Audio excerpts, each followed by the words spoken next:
everybody, I'm going to start a brand new video series. This is the first edition. It's called Ask Ron. So we'll see how this goes. I'm taking your questions from the forum and answering them. The first one I selected was from Life Pulse. He says, all the people you ever had to ghostwrite for or do write-ups on. Number one, who was the dumbest? Number two, who surprised you with how intelligent they were? Number three, who was the most fun or interesting and why? Number four, who did you never get to interview that would be on top of your list? Okay. Who was the dumbest? I'm not going to say who was the dumbest. I will say this, though. There have been a lot of guys who they didn't know a lot about training. They didn't have much advice for people, the average guy, the average lifter, because they're just genetically gifted, and they probably, for the most part, responded very well to drugs. So they never had to learn any real secrets or techniques beyond what they were already doing. Whatever they did worked very well for them. So if you would write to them and ask, how do I gain weight, or how do I improve this or that body part, it really didn't compute to them. So a lot of times I had to fill in and give answers based on my own experiences and knowledge, because I'm someone who comes from that background, more average genetics, and I had to learn more, and I've had to help a lot of people along the way. So who is the dumbest? I don't think any of them I would call dumb necessarily, but this is the only sport where we seem to expect the stars, the top people in the sport, to know how to tell you how to do it. And the bottom line is, it's all genetics. It's 99% genetics. If you have great genetics, pretty much anything you do is going to work and you're going to look awesome. If you have terrible genetics, it doesn't matter what you do, you're never going to look like these guys. Maybe that wasn't the answer you're looking for, but that's the answer you're going to get. Who surprised you with how intelligent they were? There have been a few. One that really stands out to me, Evan Centopani. Because Evan does a lot of research. He's very well read, and he could come up with very intelligent responses to just about any question you have, especially when it comes to nutrition, supplementation. He's a very learned guy, and there've been a few others.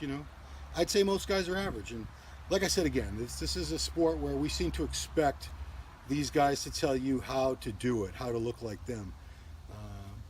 In other sports, like let's say football, for example, which I don't follow football, but I know that people don't watch Tom Brady and expect that Tom Brady could ever teach them to do what he does. They understand they can't do what he does. They're just happy and content to watch him.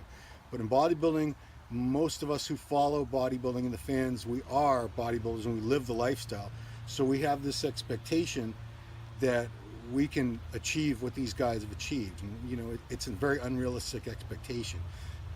All of you watching this, I guarantee you're never going to look like Phil Heath. You're never going to look like Kai Green. It doesn't matter what you do, how long you train, how hard you train, how well you eat, how well you rest. It doesn't even matter what drugs you take. You're never going to look like these guys. And that shouldn't really bum you out. I mean, they're the elite. Why would you think that you can look like the very best? Just like watching football or baseball, why would you ever in a million years think that you can play like these guys that are getting paid $50 million a year to do what they do? That's why they're paid to do. That's why they're the elite, is because they have this gift. So there's a level of gift. Who's the most fun or interesting, and why? There's so many guys I've worked with over the years that I always enjoyed talking to. I always enjoyed talking to like Branch, Dennis Wolf, Evan, Jose. There's been a ton of them. I can't really just pick one. Who'd you never get to interview would be on top of your list? I would have said Arnold up until last year when I finally got the chance to interview him. Gotta get that logo in there. So now I would say two guys. Mike Mentor for sure, the late Mike Mentor. Never got to interview him. I probably, if I had really tried, I could have, years ago, but I was always kind of intimidated by Mike. He was kind of an intimidating guy, didn't smile, had kind of a gruff disposition. The other guy would probably be Joe Weider, the late Joe Weider, just because he did so much for this industry, for the sport. I would have liked the chance to interview Joe. Never happened. So that was from Life Pulse. Next question from our super moderator, Daibi Albudain. What did he used to call himself? Bowden. What do you like and dislike about working for MD. Okay, it's a legitimate question. Yeah, we get airplanes. We're right in the flight path here of Logan Airport. So I'm gonna have to yell. What do I like about working for MD? You know, this is what I like. I've been a bodybuilder my whole life. I've been doing this for over 30 years. So to be able to work in a field that I actually enjoy and to talk to guys who do what I do, live the same lifestyle, it's cool because it's not so much a job. A lot of people get up every day and go to a job that they have no enjoyment out of, no passion for. And, you know, I could say honestly that this is working for MD, and I've been with MD now for it's almost 16 years at this point. It's good to be able to go to the shows and see all these people that I've known in the industry for so many years, and to be part of the industry and do something I love. What do I dislike the most? That's pretty easy. It would be all the rivalries or the hate between the different media outlets, like these feuds, RX versus MD. You know, I could give a fuck about these stupid feuds. I just want to do my thing. I just want to do a good job as the writer for the magazine and the editor for the website, and I don't want to get into stupid feuds. And I don't think we should be the news. I don't think people that are behind the scenes covering the shows, we shouldn't be part of the drama and the news. I think that's ridiculous. You know, it's unfortunately it's unavoidable. Sometimes we get caught up in these things, but I'd rather not. The other thing, I guess, is if people have issues with Steve or MD in general, then it's sort of a guilt by association thing, where I'm included in that, even though I never did a damn thing to these people. But I'll get like dirty looks at shows from some people, or they'll avoid me. And you know, these are sometimes people that I used to get along with, but now we don't get along just because they have issues with MD or whatever. It's childish, it's immature, but it is what it is. I really don't let it bother me too much. Don Flex writes, if your son came up to you tomorrow and said, Dad, I have a 10-year plan set out and I want to try to become an IFBB pro bodybuilder, what would you tell him? First of all, I would say, Christian, what are you smoking? Second of all, I'd say, Christian, no, you don't have the genetics for it, A. B, even if you did have the genetics for it, I've known a ton of pros. I can count on like a hand or maybe two hands at the most, the ones who have ever made any kind of a decent living as a pro bodybuilder. It's not a viable career option. So, C, if you did have the genetics, and even if you thought it was going to be a viable career option, it's still too hard of a way to make money. There's so many other ways, other avenues in life I'd want for my son than to be a pro bodybuilder. And I'm not knocking it.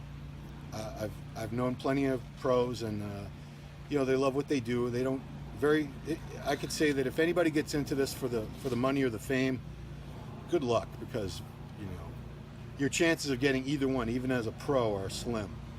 If you looked at the list of everyone who's an IFBB pro bodybuilder, you'd recognize, if you saw the entire list of them, I guarantee most of you out there would recognize 10, maybe 20% of them. The rest of them, you'd be like, huh, who's that? So, you know, the odds are you're going to be one of those guys, unless you have spectacular genetics, spectacular work ethic, you have awesome coaching, everything, just the stars align for you. Then you can make a go at it, and most people aren't in that position. My son specifically, I could tell you right now, I know he doesn't have the genetics to be a pro bodybuilder, even if he wanted to, which he doesn't want to. He has no interest in any of this crap. So there you go. No, I would discourage him. I would definitely discourage him.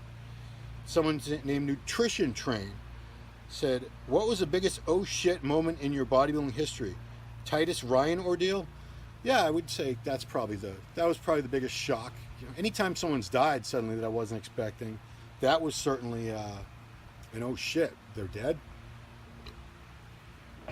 Because most of the time it's been, you know, untimely. It's been guys who were in their 30s or 40s, or occasionally it's been guys in their 20s. It'd be an accident or whatever.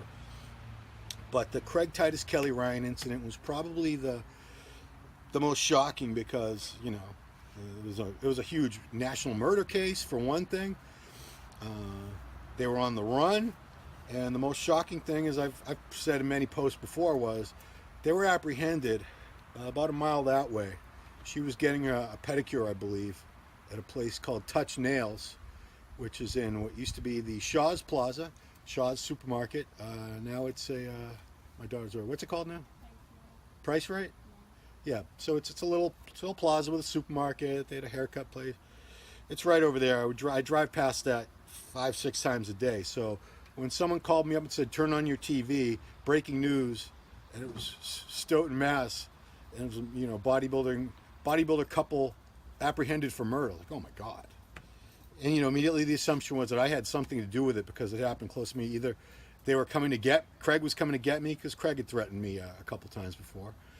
Craig was, I always suspected he would, if he ever had the chance and he was in the right frame of mind, something like that could happen. But no, I had nothing to do with it. They were actually in the area because he's actually passed away of congestive heart failure, a young guy named Matt Klein.